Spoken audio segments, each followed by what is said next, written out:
All right, in this lab, we're going to look at a chemical reaction we can do with regular old baking soda, okay, just like the stuff you can get at the store. Now, technically, we can call baking soda sodium bicarbonate, aka sodium hydrogen carbonate, by its chemical name. It's got a formula of NaHCO3. To get it to react, all we have to do is heat it up to a certain extent to get it to go through a reaction we call a decomposition reaction. When it decomposes, it breaks down. It doesn't need to react with other chemicals. We don't need NaHCO3 plus something else and then our reaction arrow. It's just NaHCO3 and then it breaks apart into some stuff. But figuring out exactly what it turns into is a little more difficult than you might think. Usually you kind of get this idea that we have it already kind of figured out whenever we walk into a lab. We know exactly what's supposed to happen, but when we have stuff like that figured out, it's because someone hasn't had to do the experimentation to get it figured out. Someone along the way had to do some testing to see exactly what we make and what we use to make the reaction happen and how it happens. And this is one of those cases where we're going to show how we figure out what we make in a reaction. So there are three possibilities that can happen when our sodium bicarbonate or sodium hydrogen carbonate breaks down with heat. It could do one of three things. Either it could turn into sodium hydroxide and carbon dioxide. It could turn into sodium oxide, carbon dioxide, and water. Or it could turn into sodium carbonate, carbon dioxide, and water. All three of these possibilities can be balanced in a chemical reaction equation. We can say NaHCO3, reaction arrow, so reacts to form this guy, this other guy, and this other guys, and those can all seem plausible. There's nothing out of the ordinary about these chemical reactions. They don't seem, impossible. So we can't just pick one out at a glance and say, oh, this one's probably going to be it. Okay? When we go and do this reaction in the lab, you'll see that we also can't really pick it out based on just what the product looks like. Sure, there are plenty of chemicals that look significantly different by color or crystal shape, but in this case, we're going to start with our sodium bicarbonate, or baking soda, which is a white powder that's pretty uninteresting looking. And the three possible things it's going to turn into are going to be a white powder, or a white powder. They all look basically the same. And we don't have the equipment to look down at the crystal structure deep enough to really tell the difference. So just looking at it is not even really going to help. In fact, you probably won't even be able to tell that your baking soda has changed. It's going to look like the same kind of white powder. There are other things we can watch for. So for instance, we should be making some gases, okay, carbon dioxide and water vapor. That water vapor can condense, okay, and turn back into a liquid as it cools. We're going to be running our reaction inside a test tube. So if we can see some fogging on the inside of the test tube as that hot water vapor cools and recondenses back into a liquid, well, that might be a good sign that it's one of these two reactions and not this reaction. If we don't see any of that, then maybe that's leaning towards this reaction being the one that's going on. But that's still not the best evidence for figuring out which of these three possibilities is the actual reaction. Okay? There is going to be just one reaction that's happening, not multiple, at the same time. So, how do we figure it out? Well, probably the easiest way for us is going to be to predict how much product we could make in any three of these cases. Okay? In other words, if I started with 1.5 grams of sodium bicarbonate, how many grams of sodium hydroxide could I make in this reaction? Or if I started with 1.5 grams of sodium bicarbonate, how many grams of sodium oxide could I make in this reaction? Okay, and finally, if I started, all that, how many grams of sodium carbonate could I make in this reaction here? Okay, it's a lot of math, but it can tell us something very important: how much product we expect to make.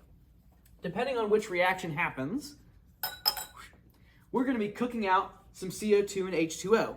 And the products that we make have different molar masses, which means we're going to end up with different masses of products depending on which reaction actually happens. So if we can tell how much mass of our stuff we actually have left after we've cooked out some CO2 and H2O, what's left in our test tube might be able to help us figure out which one of these is it. As long as we are careful in how we run our experiment, to not let stuff drop out of the test tube, to measure carefully, to take observations, then we should be able to limit this down based on how many grams of product we make. Now, these possible amounts of grams that we can make from these reactions have a name. In chemistry, we call them the theoretical yield. Okay, theoretically, how much of our product can we yield from this reaction? A lot of times, the arrow in the chemical reaction equation is referred to as kind of the yields arrow. How much product we yield, how much is resulting from the reaction. So our theoretical yield of sodium hydroxide or sodium oxide or sodium carbonate is going to be closest to what we get in the lab. And whichever one is closest can tell us which reaction is actually happening. Are we making sodium hydroxide or sodium oxide or sodium carbonate? Okay, so part of this is going to be kind of just math work, again, to see theoretically how much product we should be able to make. What we'll do then is compare that to what we call our actual yield, which is how much of our product we actually make. At the time, we won't know exactly whether it's going to be sodium hydroxide or sodium oxide or sodium carbonate. We're not going to be able to look at it and just tell. But based on how much we make, we can see which reaction it fits best. Okay? Due to the stoichiometry of the reactions being different, and again, the molar masses of these chemicals being different, there should be one reaction that kind of matches best our actual yield to our theoretical yield. Okay? That's our goal in this reaction. Figure out which of these three possibilities is actually our true reaction based on the theoretical yield of our products that we can make and the actual yield we get in lab when we decompose our baking soda using heat. Okay, to decompose our baking soda, our sodium bicarbonate, we're going to be using a test tube like this. We're going to be putting it over a Bunsen burner to heat it up. We are going to kind of keep it aimed away from kind of where we're doing stuff. And we also want it kind of at an angle so things don't shoot straight up. We just want to be heating the bottom of the test tube right here. Okay. In order to get the mass of the stuff in the test tube without having to try to like lay it sideways and get it to balance or worry about stuff spilling out, we're going to set our stuff in a beaker to measure it out. So I've already got my scale on. I'm going to zero it out and make sure it's starting at 0. It's good practice to get the mass of everything you're going to be putting your chemical in. So since I'm going to be using the beaker and the test tube to kind of hold my product in some way, I'm going to get the masses of those. So my beaker, let's see, is 112.0 grams. So I'm going to mark that down.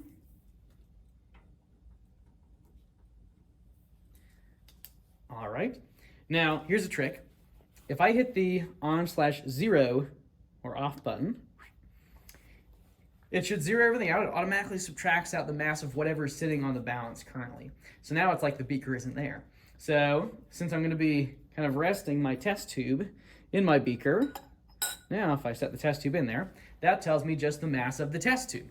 So I don't have to try and balance it on there and worry about it rolling off and breaking and stuff like that. So my mass of my test tube is 20.5 grams.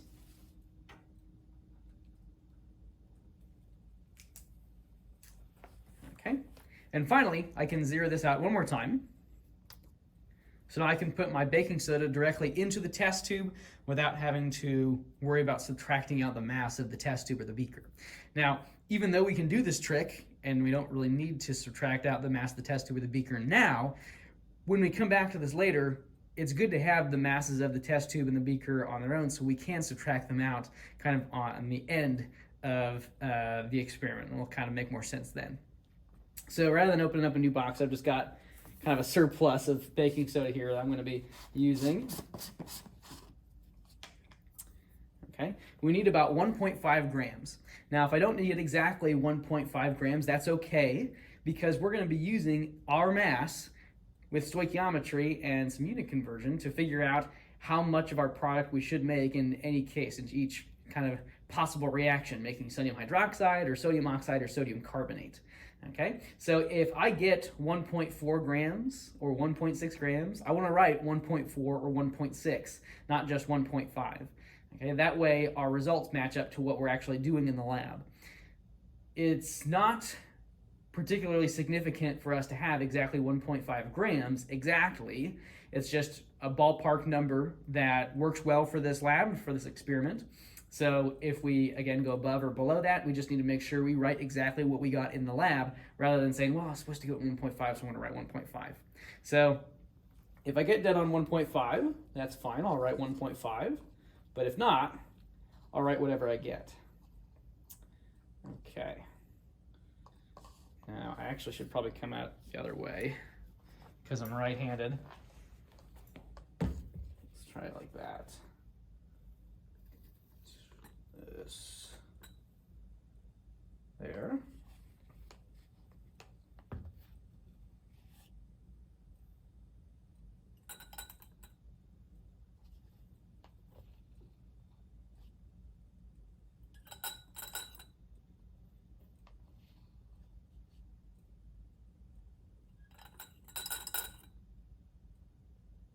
That's pretty close.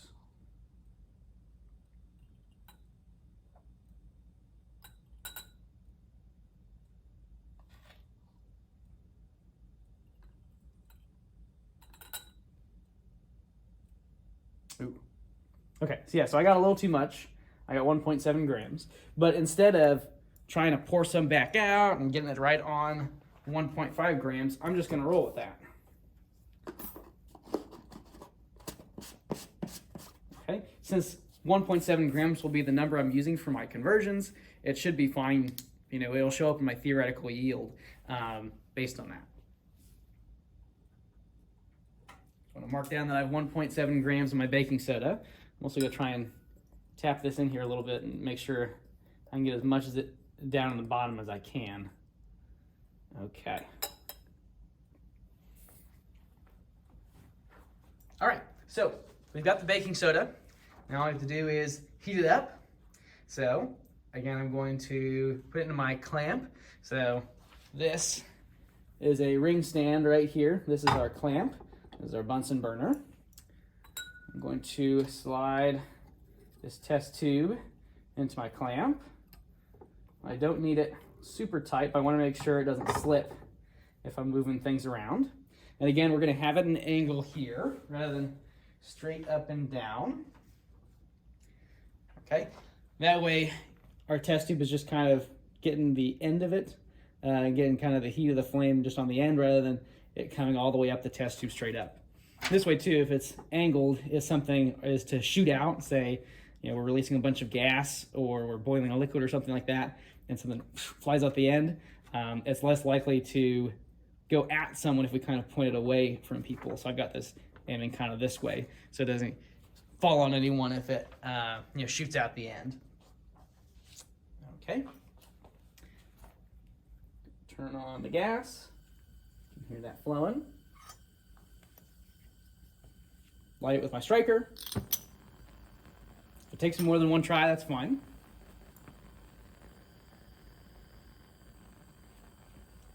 Okay, and you can probably actually see it's starting to kind of like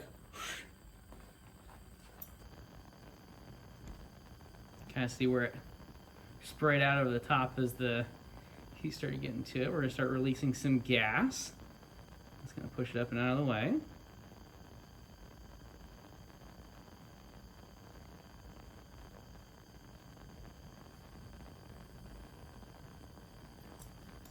Now you also can see up at the top of the test tube, we have some water there. Okay, that is condensation. So from this reaction, we are releasing water as one of our products. Okay, it comes out as a gas, it goes up the tube, and as it gets cooler at the top, it starts to condense back into a liquid. Okay, so this is a sign that our reaction is making water as a product, which is pretty useful to us since not all of our reaction equations that are possible end up with water as a product. We can eliminate one of our reactions based on this. Okay, and this is also some good evidence that we are having a reaction happen in the first place. We have water where there wasn't water before. Now, since we're also making water, our product can clump up a little bit down at the bottom. So every once in a while, I'm going to get in here with my spatula and kind of try and break it up a little bit. So that way it can all get heated evenly. Okay. And that clumping itself can be a good sign that a reaction is happening, that water is being released as a product. Try not to get any of the product. I mean, my reactant kind of pulled out of the test tube, so I shake off the spatula.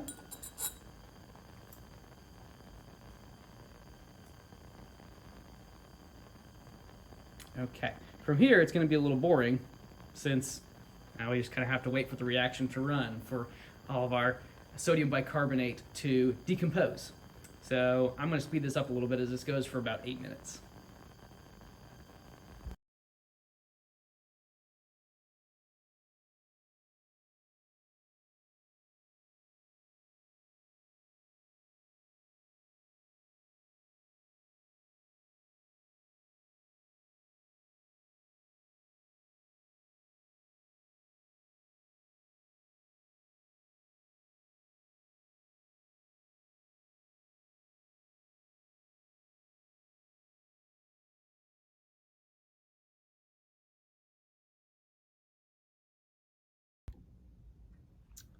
Okay, my test tube is cooled off enough that I can handle it with my hand safely.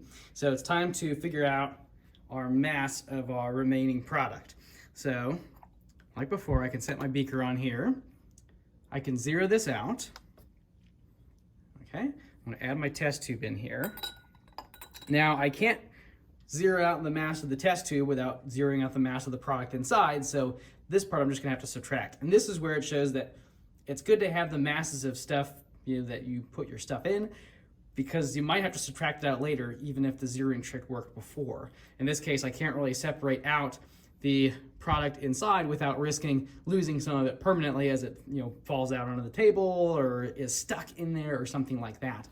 So this way I can still subtract out the mass of the test tube because I know that.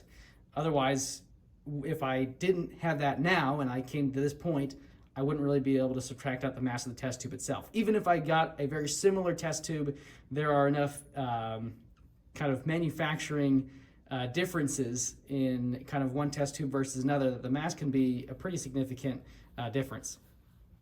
Okay, so I can take my mass here, my 21.6, and subtract out the mass of my test tube, which was 20.5.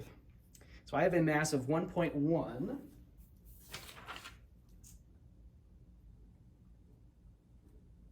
1.1 grams of the product alone. So this 21.6 is the mass of my test tube and product together. 1.6 grams of test tube plus product. And my actual yield is what's left over. My 21.6 minus my 20.5. Okay, now again, this 1.1 grams that's left over, that's just the actual yield, the product inside, should match up to one of the amounts of grams of product that I got, either grams of sodium hydroxide, grams of sodium oxide, or grams of sodium carbonate that we predicted with stoichiometry. So one of those should be pretty close to 1.1 grams, and that should point us to which reaction is actually happening, okay, whether we're actually making sodium hydroxide, sodium oxide, or sodium carbonate. So my actual yield of 1.1 grams came closest to the theoretical yield of one of the three products we could have gotten, either sodium hydroxide, sodium oxide, or sodium carbonate.